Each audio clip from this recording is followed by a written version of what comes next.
everybody. Welcome back to the video. Prompt is, I wish I could share blank, one word, with humankind. And I wish I could share playfulness.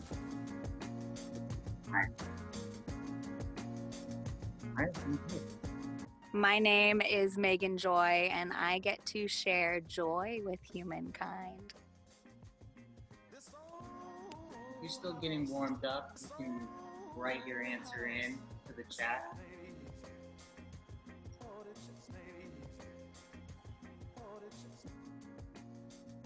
Let's see, any veterans out there that I can call on? I'll go. I'm Mari, and I wish that I could share movement and dance with humankind. Thank you. Hi, my name is Sheena, and I wish I could share beauty with humankind. Thank you, Sheena. My name is Kathy Lamb. Do you hear me? Yeah, we can hear you, Kathy. Welcome. Oh, thank you. I wish I could share hope with humankind. Beautiful, beautiful. My name is Jessica, and I wish I could share bravery with humankind.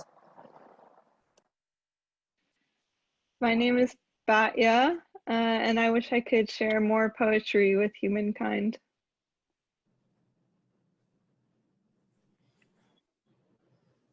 Hey, my name is Kiara, and I wish I could share stories with humankind. My name is Tanisha, and I wish I could share open communication with humankind.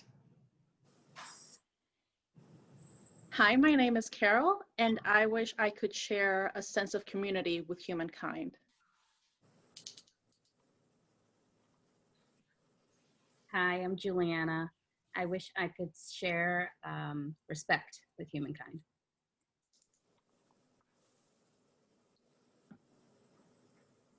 My name is Ruby, and I wish I could share comedy and laughs with humankind.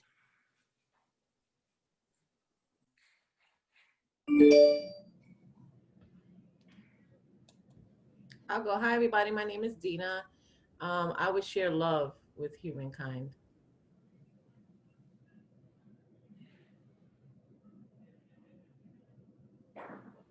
Daniel, is that what you're about to share? Hi, my name is Daniel, and I wish I could share myself with humankind.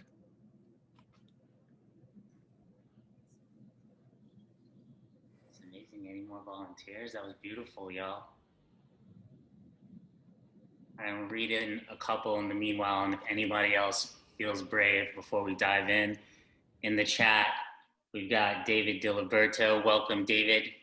He wishes he could share creativity with humankind. Snaps to that. Carol, thank you for sharing in. Farley, welcome, sir. I wish I could share stillness with humankind. I gotta admit, that was a challenge for me. I was like, yes, how many people are gonna go? That was so beautiful. Look at everybody go. And Pal, I wish I could share understanding with humankind. Thank you. All right, let's dive in. Welcome, y'all. Thank you for joining in that dramatic entrance and sharing a bit of your superpower with everyone just to lead off. Isn't it nice to have a superhero entrance? That was for you, not for us. That was for to hear everything that you all had to share.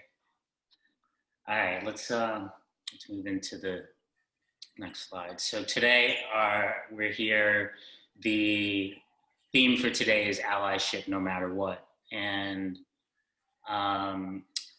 all of our empathy workouts, we've been doing them in partnership with Transparent and Black.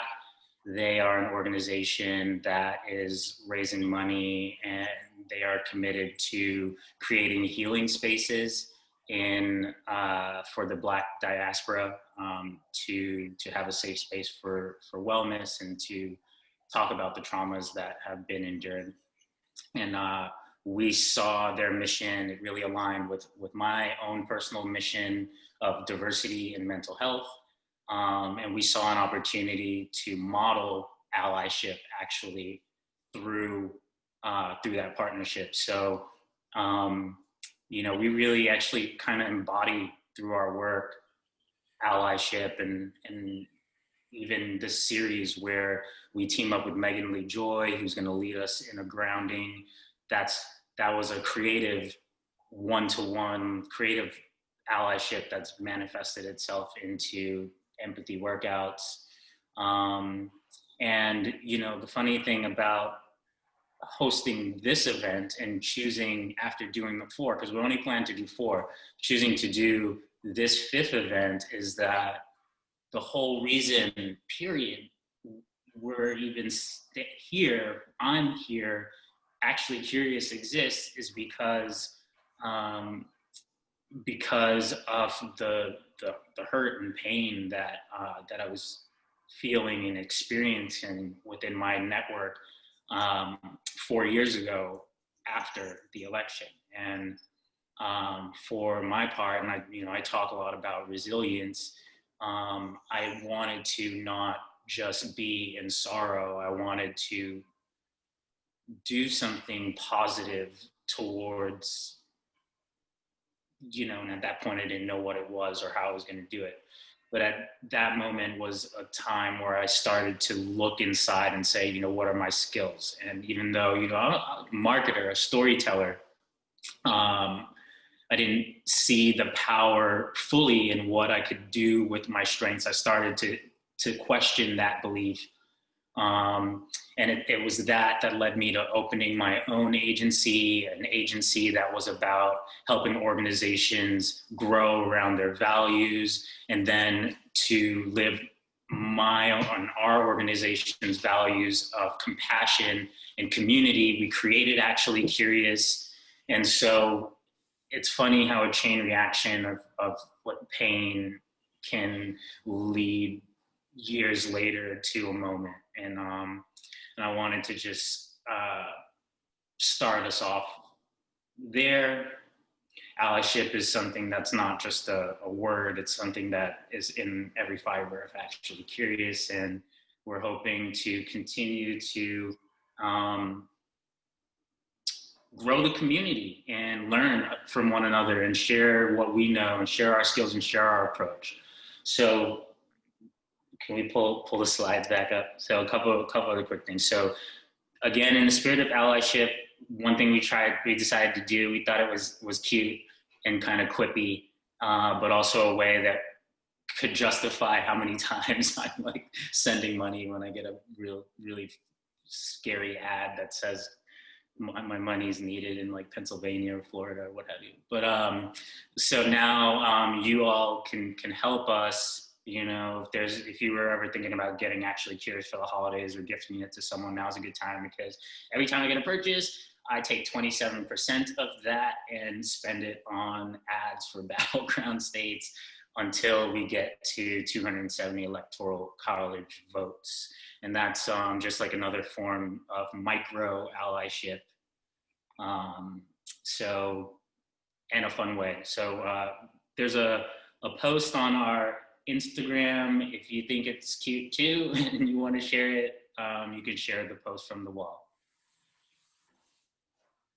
And then a gift to you all, and a gift that we are spreading using Actually Curious more generally, is this idea of empathetic leadership skills. And of course, Actually Curious is a game. You can pick it up, you can play it your own style, you can read the instructions in there and do it that way.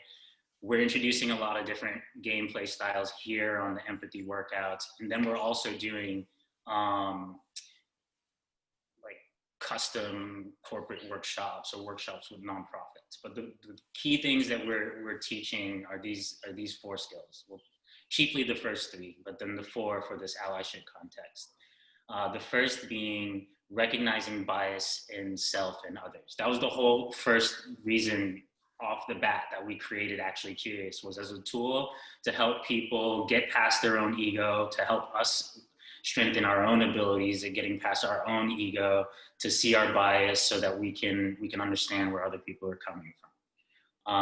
A key tool for doing that is listening with curiosity, and that is like we're going to do that. We do that in every game that we play here, which is slow down, stop, give people space to share.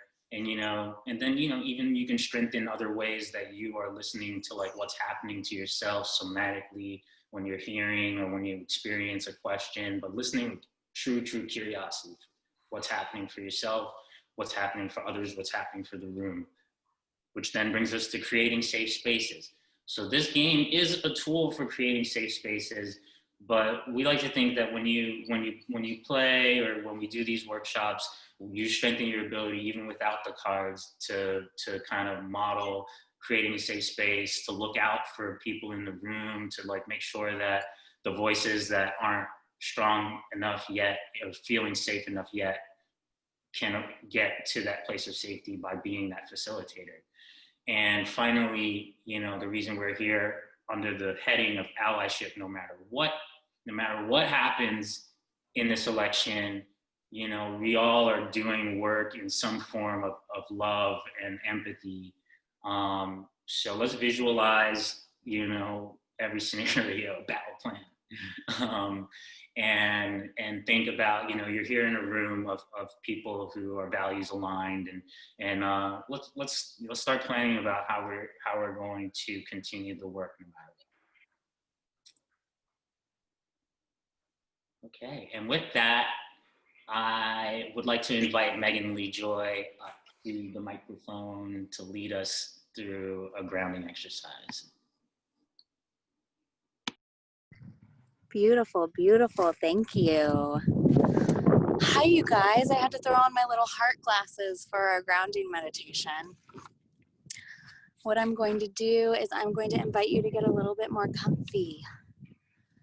So whatever feels good for you, wiggle your little tailbone. Notice anything that is tense or that is tight within your body. And truly breathe into that space and release it with an exhale.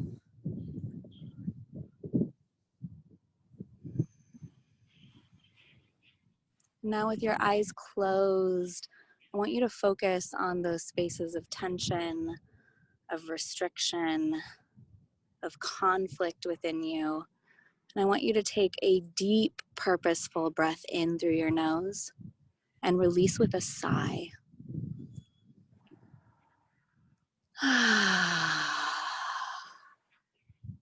One more deep breath in through your nose.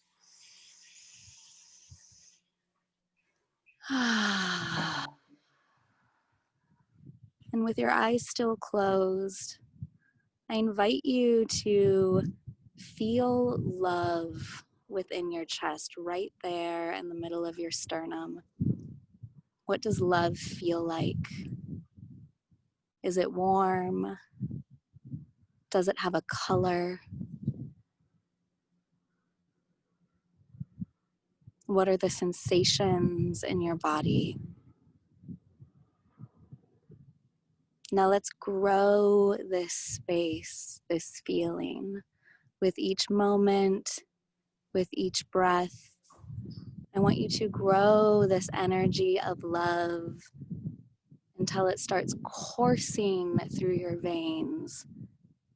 It gets bigger and brighter, more powerful, more energetic, more exciting, more connected with each moment, until it is shooting up your neck, out your head. It is shooting down your arms, out your fingertips. It is shooting from your heart, down your torso, down into Mother Earth, until you are shining. You have shot up into the sky and you are shining love for yourself, for the world. I want you to feel that coursing through every fiber of your body.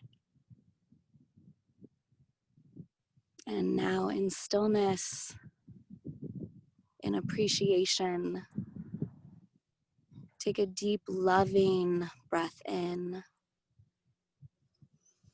Exhale with a smile. One final collective inhale together. And release with a smile. And I invite you to slowly wiggle your fingers, open your eyes, come back to this beautiful space with us, and get ready for some magical empathy and some vulnerable sharing and some excited connection. I invite you to listen with curiosity and to think about being interested instead of interesting. Take that pressure off yourself. No, exactly. Thank you, Michael.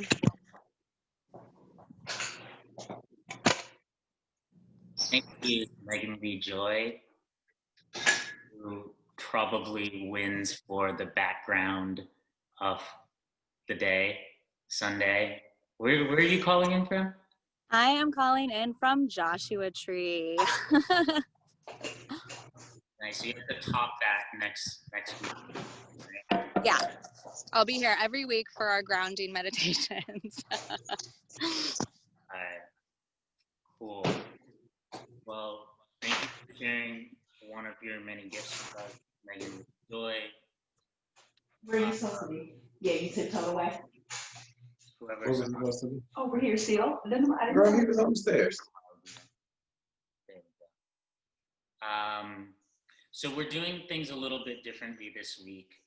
We decided to extend out the happy hour a little bit so we could hear more of you guys. And thank you so much for everybody jumping in and being brave and answering that question. Oh man, leading us off on a high note.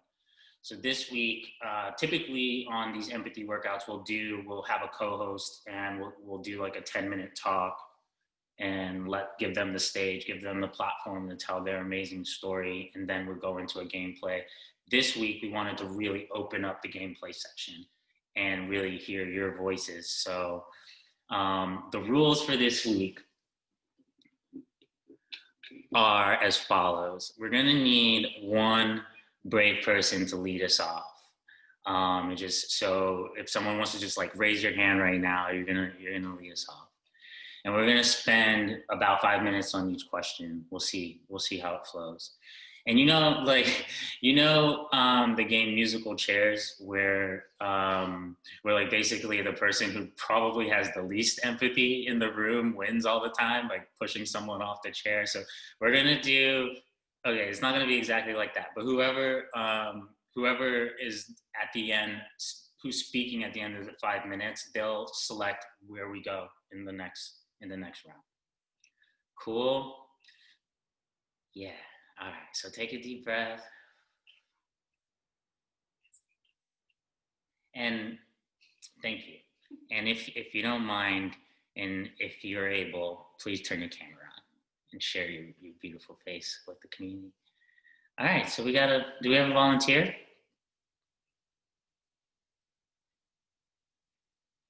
You can drop the screen. Juliana, I see you waving. I see you waving, girl. All right, let's go. We're about to start. All right. So I specially curated these cards, but there are a lot of them. Okay, this is blue. We're gonna start off on blue, which is the lightest level for today. So just stop me at the card you want. Stop. Okay. Ooh, I'm shaking a little bit. All right, here we go. So you're gonna lead us off. You'll answer no more than a minute, and then whoever wants to go next, and we're just gonna keep going until the time is up. I'm gonna set a timer. Okay. All right. The question is, Juliana, and thank you for leading us off. When do you feel out of place? When do I feel out of place? I feel out of place when it's noticeable that I'm the only in the room. That often happens at work. That often happens outside of work. It happens where I live. It happens when I go to my car and go to the garage. I am just the only very often. So it does make me feel a little bit out of place, but that's also been my experience, since middle school, high school, college, work, today, my neighborhood, so it's hard to answer because I have managed through it in such a way that I notice that it's a thing but it doesn't define my out of placeness, if that makes any sense. Like, I understand that is kind of situational, but I still have, I think, over time built myself up such that I don't feel less than because of it. So, yeah. Thank you for sharing, Juliana. Where are you calling in from? I'm in Boston. Amazing. At home. All right. Who's up? Who's up for the musical shares of sharing?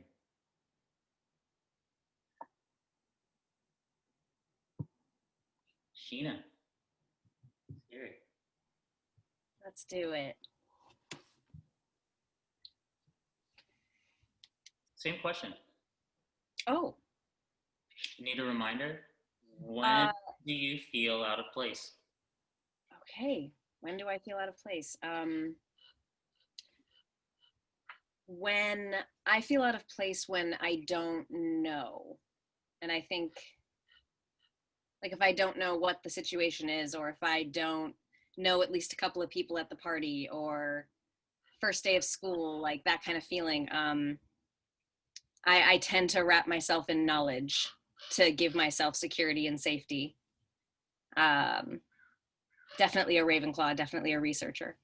So, wow, that's kind of a short answer, but I think that's a complete one for me.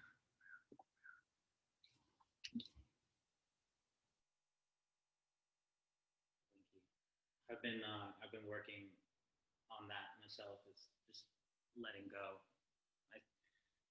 The reminder I tell myself is this Bruce Lee thing where it's like, be like water. Have you heard that? Has anyone heard that? Be like water. Yes. Yes. All right, we still got a few more minutes. I'm gonna start calling on people. Kathy, yeah.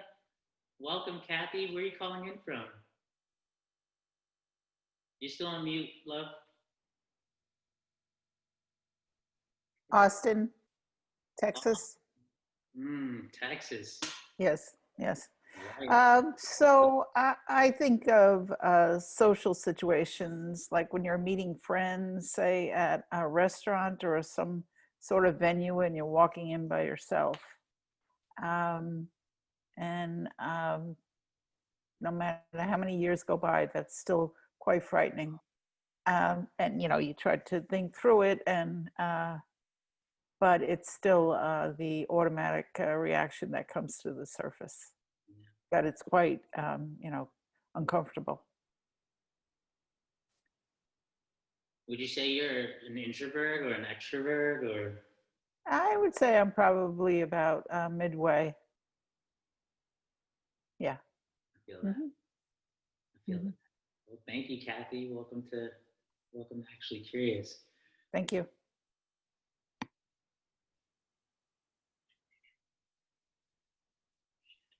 Let's see, who's Mari?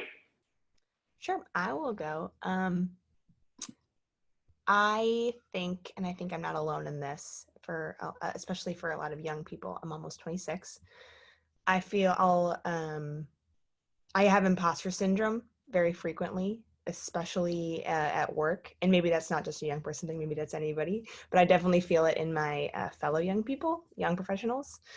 And I feel out of place frequently. I think I know that I can do the work and I know that I'm capable of great work. But when I'm surrounded by people with varying skills, varying expectations, I find myself always thinking that I'm not, that I find myself thinking more often than not that I'm not good enough or that I don't know what I'm doing, when in reality I know that I do, but it's just all a mental space. And I think in those moments I definitely feel out of place.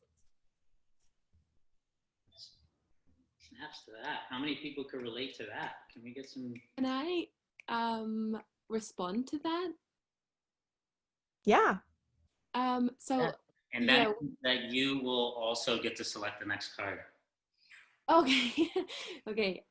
So I'm 24, and so the imposter syndrome, it made me laugh when you mentioned it, because it's something recently that I also look like in retrospect can see that it was what I was dealing with, especially when I was at uni and things.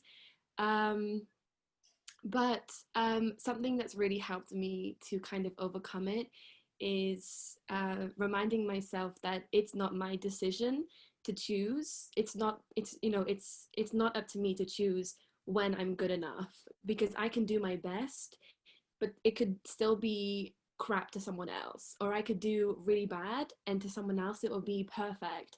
So it's not your decision to choose whether you're good enough or not. So yeah, that is really simple, but something that's been really helpful for me. I love that. Thank you so much. That's great. Good. Amazing. Serene, where are you calling from? Did I pronounce that right? Seren. Seren, thank you. I'm calling from Wales in the UK. And yeah, on video, but yeah.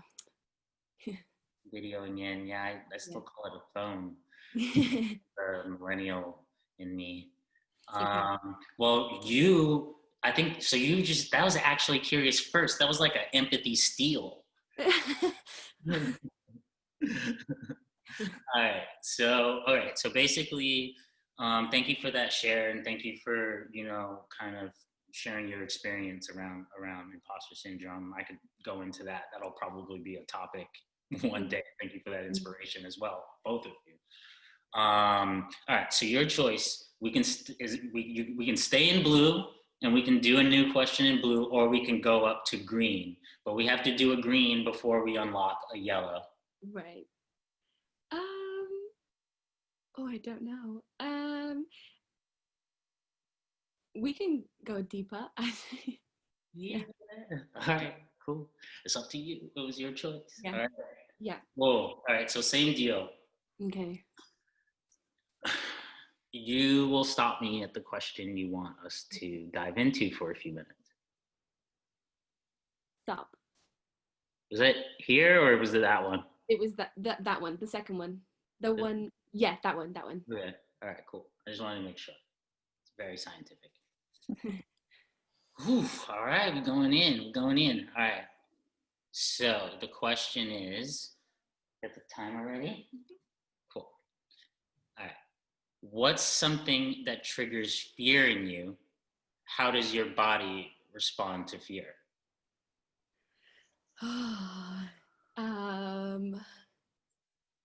Oh my gosh. I mean, there's a plethora of things. But I think ultimately being unhappy, and I think I get myself when it comes, I think my reaction to being afraid of being unhappy is that I don't take risks then, and then I end up being unhappy. It's like I end up doing the thing that I was trying to avoid by trying to avoid it. And yeah, it's yeah, I think I mean there's loads of things, but I think that's the ultimate fear, I guess. Um, yeah, I mean, I guess my body responds in that I end up not doing risks, or I end up not um, being authentic. Yeah. I feel that I'm gonna jump right in on that and say that I know that when I feel fear, I oftentimes feel it in my chest. And actually, just before you started, I felt that, and I was like, I feel fear, I feel uncomfortable, and I like sat back. And so, as you were talking about being unhappy, like the reason I almost did the reverse. I was like, why do I feel that in my chest? And it's because leading, I'm afraid to lead and fail at leading. Um, we have an amazing group of people here, and I'm still learning how to do this. And it's like I'm gonna be unhappy if I fail at leading. It's almost the same to me. So I just wanted to let you know I hear you. Thank you. Okay, I have to hop in. Michael inspired me, but I also had another thing. So many things, guys. This is such a great session today. You can't fail at leading if you're doing it. I don't care how poorly you're doing it, in my opinion, as long as you're doing it and trying and showing up, there is no fail. As for being scared, I'm going to go into a situation from last night because it was very all encompassing. I put myself in a mood and I felt trapped and like I was stuck. And I felt very alone. And I noticed that I guess I'm kind of placing fear and conflict in the same space here. But I noticed that my body completely shut off. So luckily the moon was so gorgeous last night. I hope you guys got to see it. Please look at it tonight. But I just like stood there staring at the moon, just feeling really comfortable, wanting to be alone, but also being completely shut down and thinking that I had no options. And really just feeling like I was in a little black hole. I was comforted in my little black hole because no one was bugging me.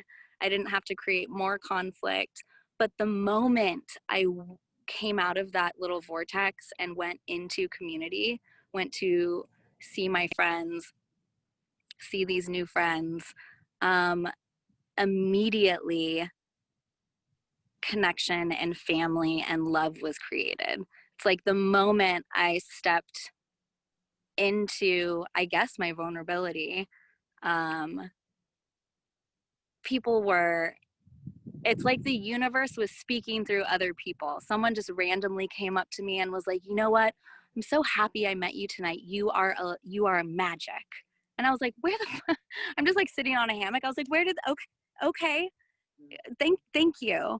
And it was just really special and a really specific, I guess, awareness I had of how vastly important it was to get out of my own way and how I can get through the fear and the discomfort in community. And even being in community is scary at times because there's uncertainty. But yeah, humans are magical creatures when you allow them to be. So it was just such a beautiful experience of being totally shut down and totally in the dark and feeling like I had no options. And so I was just going to sit here until something changed. And then I allowed myself to be healed and affected by others. And it was really special. But yeah, my body was like a little dead fish. I didn't feel anything. It totally shut down. And then I allowed it to turn back on. Thanks, guys. Yeah, Megan, I'm glad you listened to your body. I'm glad you gave yourself the opportunity to rest. That was time. So you're up. You get to tell us if we stay in green, we go down to We're obviously going up one more level. Sorry, guys. And so let's dive in. Oh, you're supposed to pick. Yeah, we're going up. Yeah, okay, yeah. Oh, I can't see you because I'm on the stupid phone instead of a beautiful computer. I'm going to say stop. Okay. Okay. All right. So just so we can, because Megan, we play this all the time, right? I'm gonna see you here next week. So I would like to see if we could get into at least 2 more questions before we go. All right. So let's go. The question is, this is an important one going into the elections. Is zero waste or sustainable consumption ableist? Why or why not?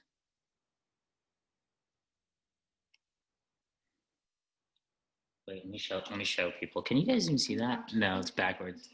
Okay, we're gonna send it in the chat.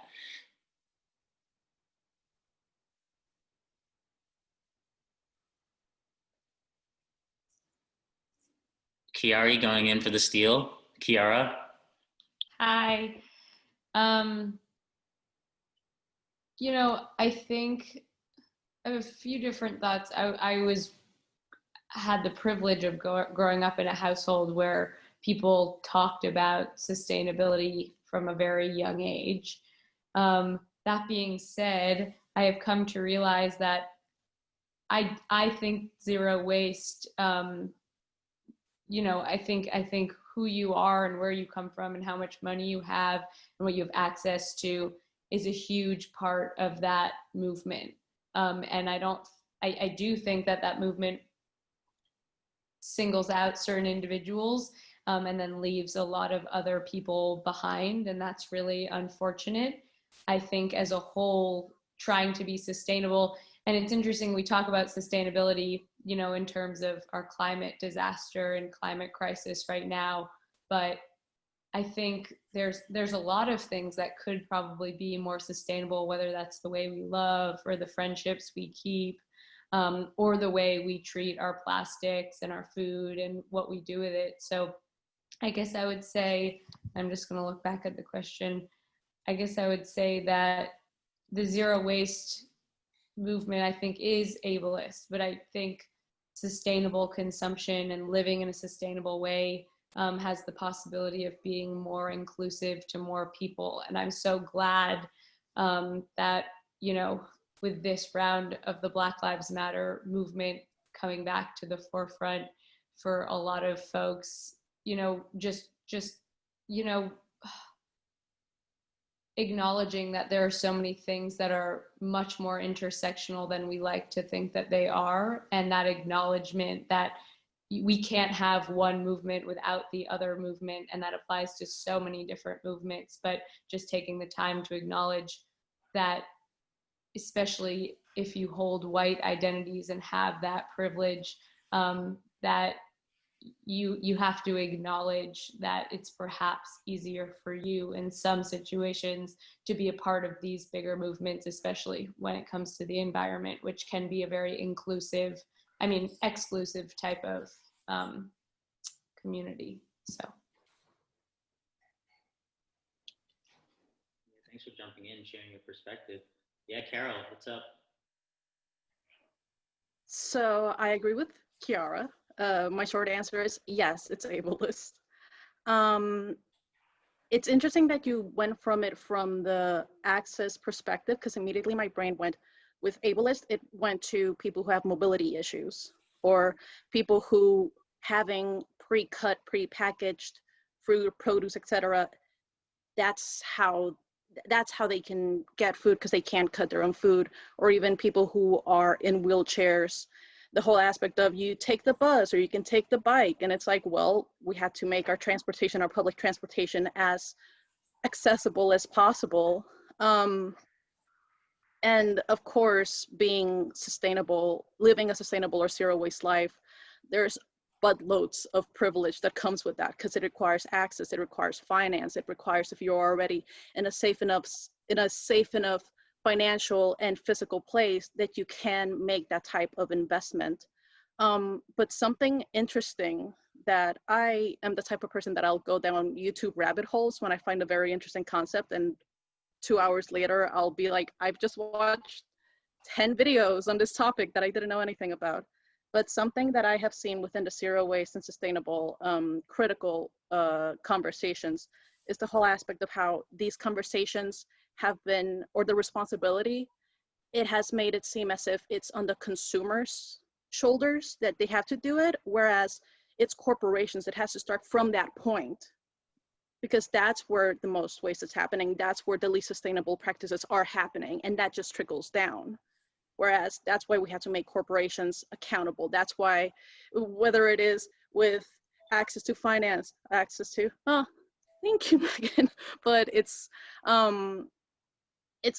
short answer, yes, and everything is intersected with each other. Like the moment that you say, if you want to live a sustainable lifestyle, you need the means to be able to live that sustainable lifestyle. Well, that already goes into, do you have the money for that?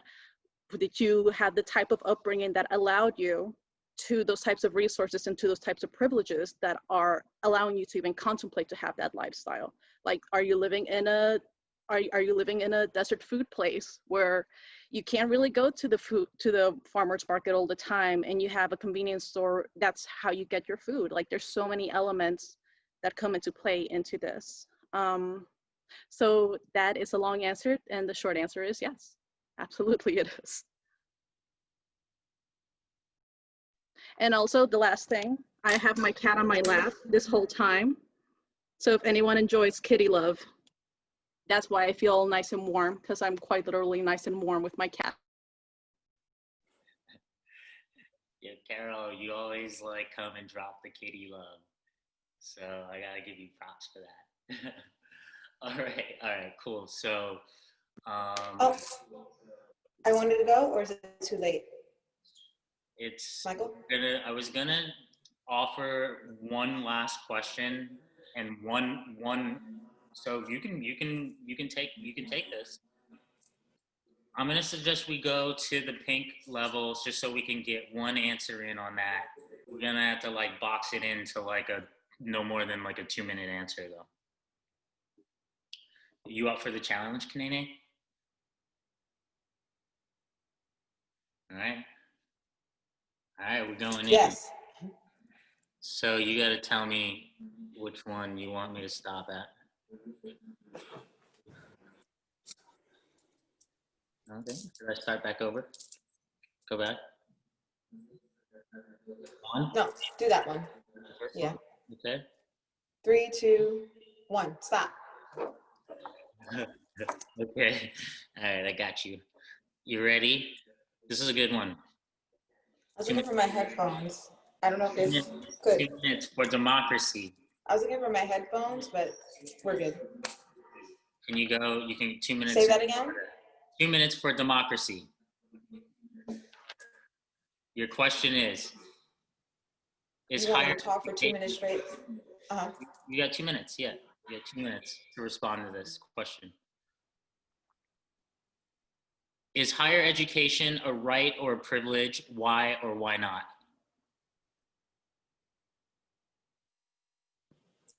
Higher education should be a right, because a rising tide raises all boats. In the society that I feel like I'm like a like a pageant, and I have to do my little answer. So yeah, like a rising tide raises all boats. In the society that we always say that we want, that every time there's the Olympics and the Super Bowl, and we're like, world peace, world peace. Well, how do you think world peace is gonna happen unless people are actually educated about the world, about cultures, about different people, about the environment? Like, until all of that is done and solidified, let's hear your answers. And oh, you're talking to those people. Until that is solidified, then there's always going to be a divide between what could happen, what should happen, and what does happen. Let's say, for example, people who don't want to wear a mask because of COVID-19, right? That's an education problem, right? The people who don't wear masks disproportionately have not had access to higher education, have been marginalized, disenfranchised, and all kinds of other ways in which they are, quote unquote, lower class, and have not had access to, again, the pathway to, you know, a better future, which is through education. So I totally think, yes, it should be free. It should be like, leave me alone. I should not be saddled in debt because I want to learn something for the next like 60 years of my life. And until that happens, it's going to be a vicious cycle of the haves and the have-nots. And it's going to be a wealth gap. It's going to be an information gap. It's going to be an internet gap. Like, because without education, right, all the other things that we could have access to, by default, a lot of people will not have access to, including being able to choose healthier foods, to choose better consumer products, so that we can actually, by default, boycott these corporations when they're actually doing, you know, things full of chemicals. But again, if you're not thinking, you don't understand like why these chemicals matter, then you're going to continue to buy the Dial soap with the trichlorophane, whatever that chemical is that makes fish have 8 heads. You know, but again, it all has to do, once you're educated, then any particular fact that someone offers to you, you're not so intimidated, like, oh my God, I don't even know that word. It's like, oh, okay, then you have something to bounce off of. But if you're not educated, then someone talks to you about something really important, really urgent, really like, you know, nuance, you're lost. And so yes, higher education is a huge right. Did I get a 10? 10. Like a pageant. You get a 10, you get a 10, you get a 10. Y'all get 10s. I just want to read a couple of the comments that came in here. And Canadian, I agree with you. They do that on purpose. They try to, you know, they keep you down. What do we have in here? Yes, agree. Higher education is a right, and it can be done here in the U.S. if we make it a priority. Justine, thank you. Sue, it's currently a privilege, but it should be a right. I think my argument typically falls along these lines. Justine, agree with you, Sue. Oh, look at that, some chat love. All right, so we are moving into a really short open forum section. So again, the theme of this event is allyship no matter what. And I really hope that we have a little pledge that we have at the end. So stick around just for that, and we'll throw it in the chat. But in the spirit of allyship, you're here, you're among people who are values aligned. Feel free to hop on. You can share your name. If you have a gift that you want the community to know about, you can offer that. If there's something that you think, you know, the community might be able to help you with, if you have a question for me, if you have a question for Megan Lee Joy, or you just want to share a reaction, now would be the time for the next couple minutes. It's your space. I can pull this down. I'm curious to know, how is everyone dealing with their stress and anxiety for this week, next 2 weeks, next 3 weeks, and what are healthy ways to have discussions with people who disagree with you? Because I want to be an agent that moves the dial forward, you know, and I struggle sometimes when I hear hate-filled things being said that I'm just like, this person's a lost cause. I can't talk to them, but I don't know if that's helping anything. Can I respond? This is Justine.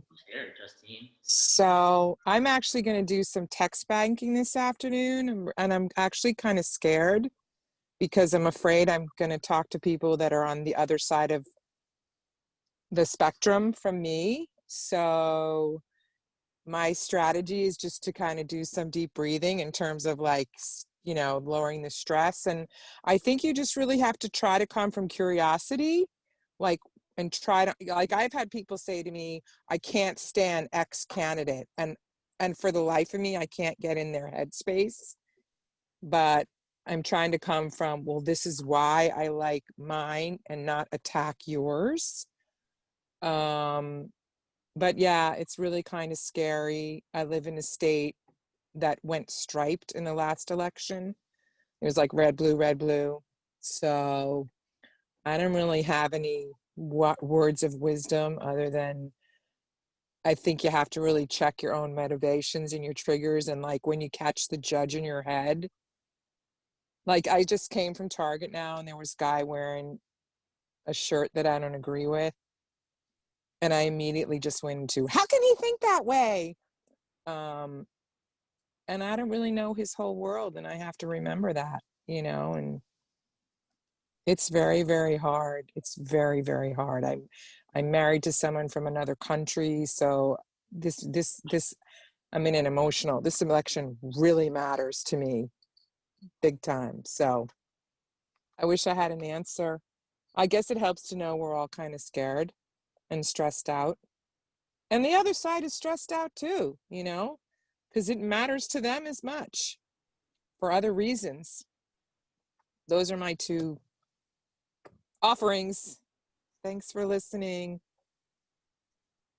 Yeah, I'm gonna jump right in and try to say this fast so I can give room to other people. But I similarly took a flight down to Florida not too long ago, and I was in the airport and I saw like a really tall dude who was decked out in his gear, with like his hat and the whole thing. And I've been trying to practice like patience and empathy and love. And I was like, I wonder if he's going to be on my flight. And sure enough, he was on my flight, not too far from me.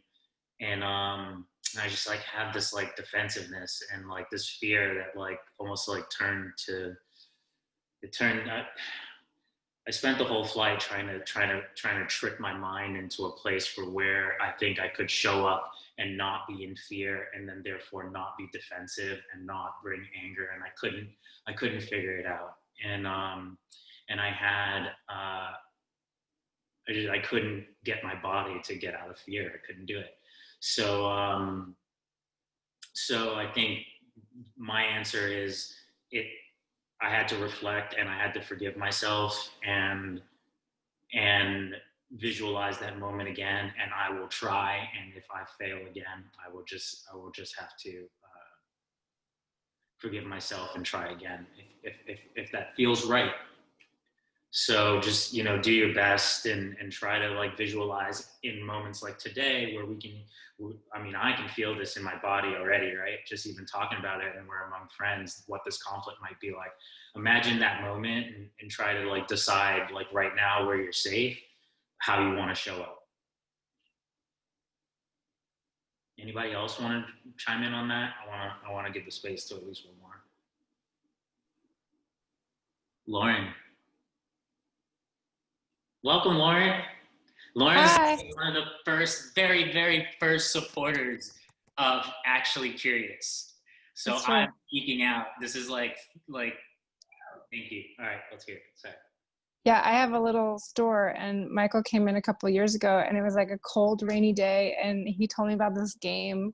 He told me it was a quiet day, no customers, and in Bed-Stuy. In Bed-Stuy, where you grew up, around the corner from where you grew up. And we cried and we hugged like we were strangers, and we played a few rounds and of course I bought your game, and I continue to buy your game because it's great, and look what you're doing. So thank you for, you know, bringing people together. But my grandmother always said this to me, and I say it to my child and my husband. You're only responsible for yourself and your actions, your deeds, your thoughts. It's like there's nothing in this world that you can control except yourself if you do the work. And my tagline for my store is resist apathy, because resisting requires strength. It requires focus. It's easy to say, fuck it. To resist it and continue to resist it every day, even when you don't feel like you're winning, or you don't feel like you're succeeding, or you don't feel like you're good enough, or you don't feel like where you need to be, you have to resist that. And the act of resistance in itself will give you the strength.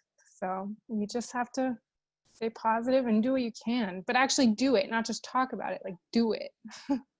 And I think that that helps.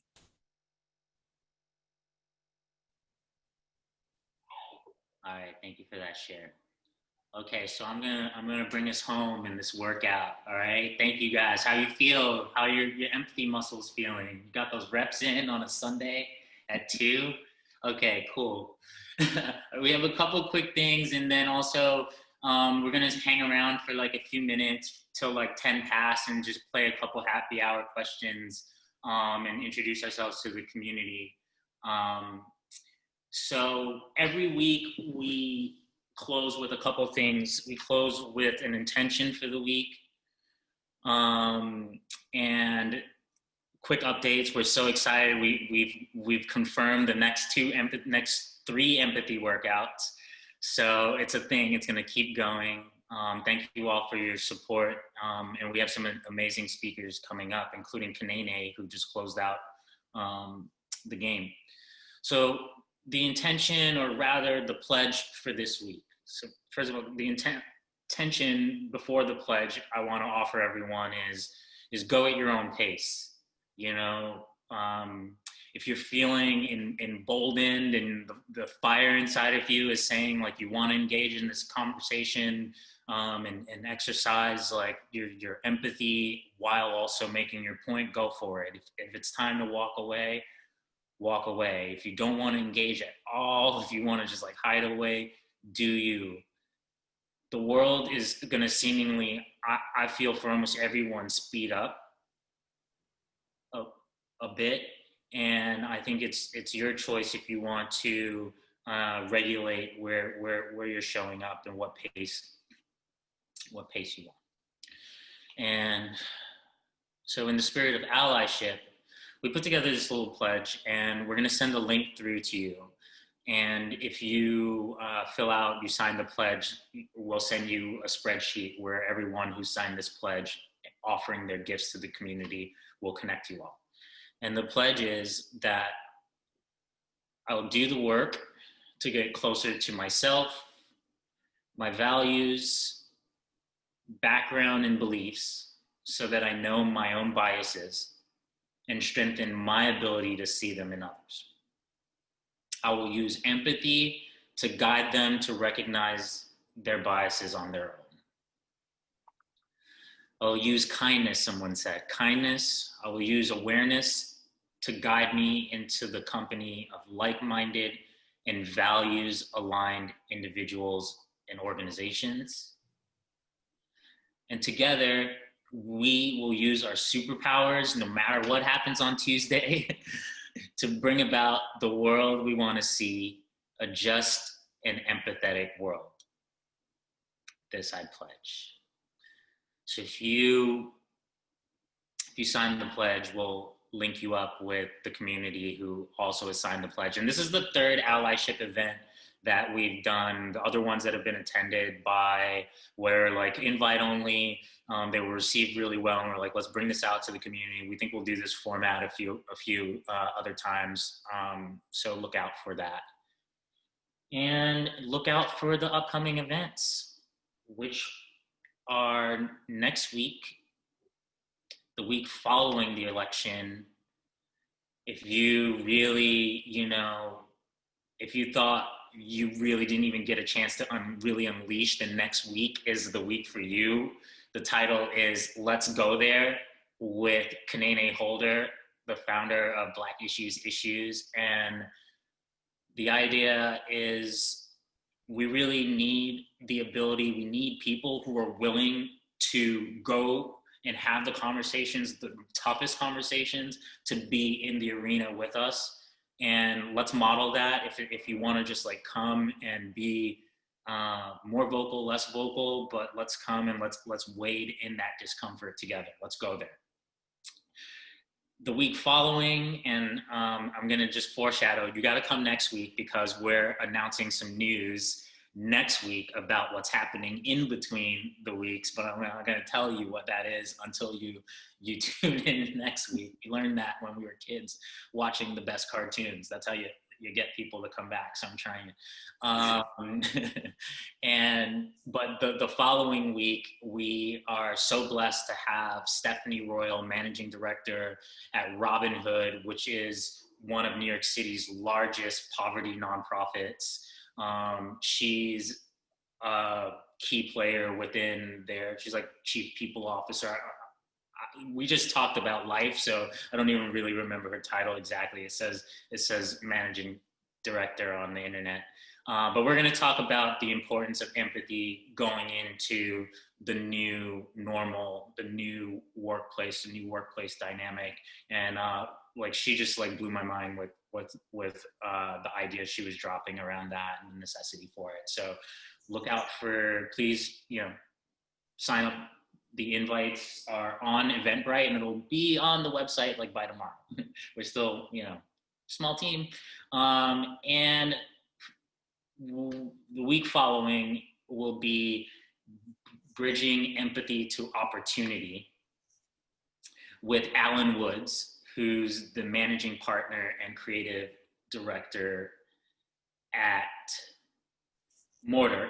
We Are Mortar, which is a really amazing organization out of Cincinnati that does financial literacy.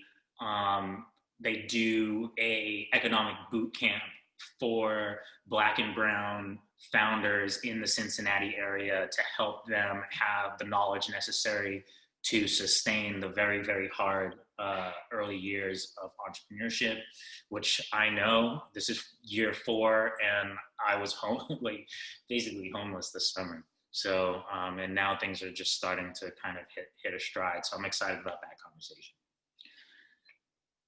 And that's it, y'all. Oh man, we did it. We survived another empathy workout. Thank you, y'all. Can we put on some music for the outro? You can't close without some music. And yeah, I want to hear from you all. Who didn't get to speak? We're taking it down a notch. You can share. You can also lead off with a reaction or a question for the community, but.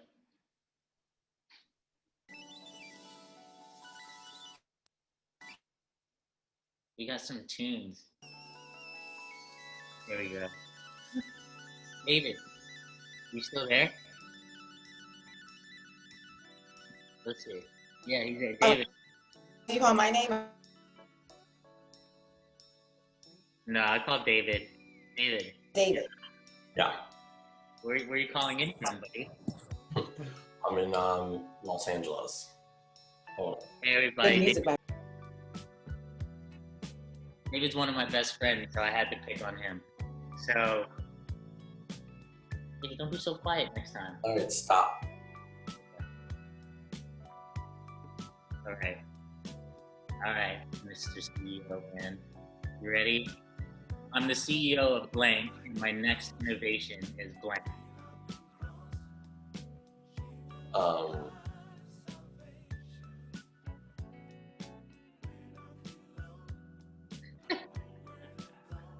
It's so hard because I try so many little side projects that I call myself the CEO of.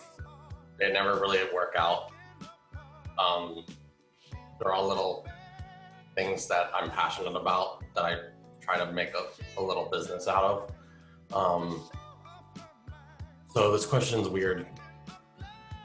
It feels like it's for me, but what's the question? I'm a CEO of. You're the CEO of blank, and your next innovation is blank. You're good at this. I haven't thought of my next innovation, but All right, Carly, thank you. I don't know how to answer this. All right. That's a good one. Anybody else?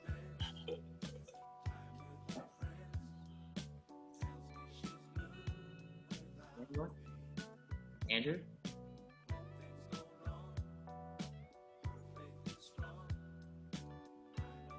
Hey. Yeah, your game? All right, cool. Oh, whoa, I was showing you the cards. It's cheating. I can't read them. All right, here we go. Stop. And David, thank you. Thank you, brother. Thank you for sharing that, brother. All right, here we go. We're going to do it. What's the absolute best thing to do on a sunny day? Best thing to do on a sunny day?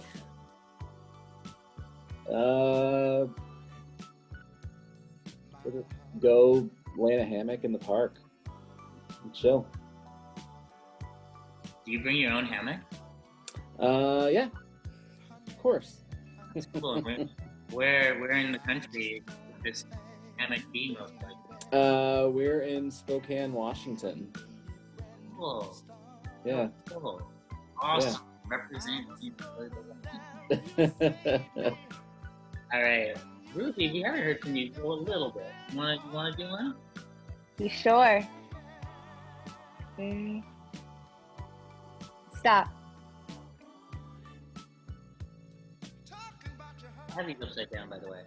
Okay, Ruby, what did 12-year-old you want to be when she grew up? Oh, well, what I'm doing now, comedy and writing and performing. I wanted to have my own TV show where joy was the focus of the show. So I hope one day that happens, but I wanted to make a living spreading joy and laughter. Oh man, can we collaborate? Can we be allies, please? Yes, absolutely. You know, we work with someone named Megan Lee Joy. That's her real name. Okay. I'm writing it down. Ruby's my joy sister. Yeah. I live for joy. Megan Lee Joy, got it. Anyone else? See who we haven't heard from yet? I see some of those beautiful faces there. Ramona, yay! You know, I literally was like, I hope Ramona volunteers right now, and then you did. Thank you. I'm from New York, Nassau County, so I know your area, Brooklyn. Yeah. Welcome. Okay. All right.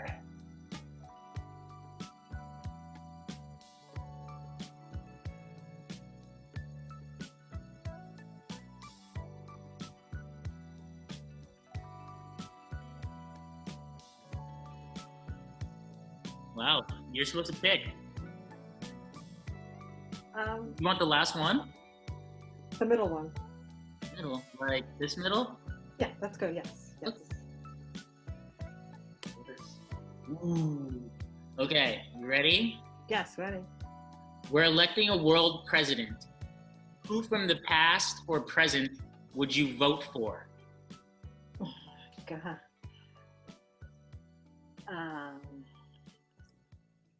I would probably do Mahatma Gandhi. Mahatma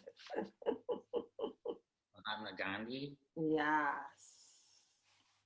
You know what? I can't think of a better one to close out popcorn style, kind of going around the room with a quick answer. Just go from your gut.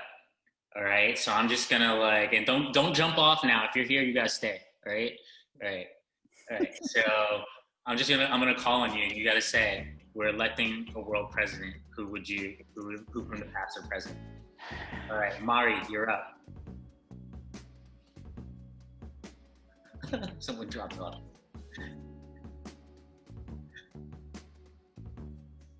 Or someone else can do her a favor, but Mari's still there. I know she doesn't want the job, but I say Oprah. She brings people together from so many sides. I think she's awesome. Thank you, Ruby. I'll say, and I think you inspired me, Michael, I'm gonna say Bruce Lee. Because he just seemed like he had his stuff together, you know? Like he would have been such an amazing political leader, I feel. He'd be cool under pressure, that's for sure. Be like water.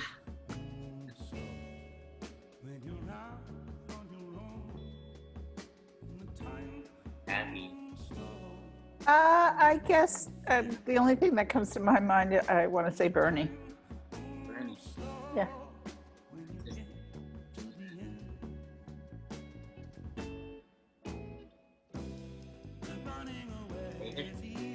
Gina. Why do I feel like The Rock is actually a solid option? Oh my God, Sheena, 1,000%. Right? And anyone who has that much control over his eyebrows, I'm like, yes. Yes, you've got it. And if I had to go with an actor for president of our generation, I think he would that'd be a runoff at least, yeah. I just see him at the head of a very large table talking to everybody and like really navigating a very big conversation. I just see him doing that. So somebody in that realm, you know. Juliana, you got an answer, girl? Michelle Obama, VP The Rock. VP. Yeah. I think because we're thinking about actors, the one who comes to mind for me is Morgan Freeman. I would love to live in his country. He's played an actor, or president. Isn't he also Really? a registered No, sex he's- offender? Didn't he He's got abuse a lot. child? Really? I think he did. I have to look into that. Google it. We got a question about that coming up in the culture edition.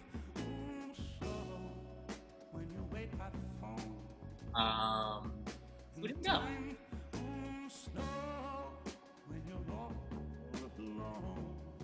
Well, President, before the song runs out.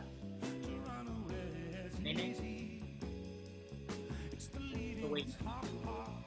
And let's see who else. Yasu?